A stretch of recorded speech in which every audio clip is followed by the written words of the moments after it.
أرجو كل حد يكون مخلي باله منها. أنا ده رمضان ده محطة شحن بالنسبة لي، لازم أهتم بيها. أنا داخل بنية صافية خالصة أخلي حياتي اللي جاية تبقى جنة.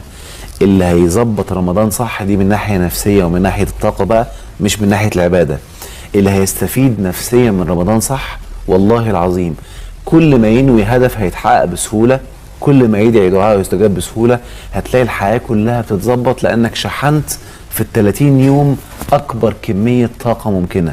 وبالتالي حاول دايما تتخلص من كل بقى الكلام السلبي وشتمة الناس والتريقة والتعليق والكلام ده كله، لأن دي من أكبر مفجرات الطاقة السلبية في الجسم.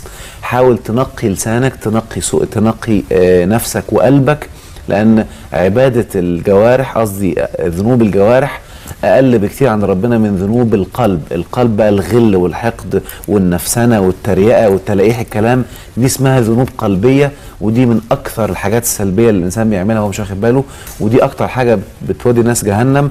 اللي سيدنا محمد قال: وهل يكب الناس في النار على وجوههم إلا حصائد ألسنتهم. وبالتالي حافظ دايما قدر الإمكان إنك تكون بيور، حاول تكون ملاك.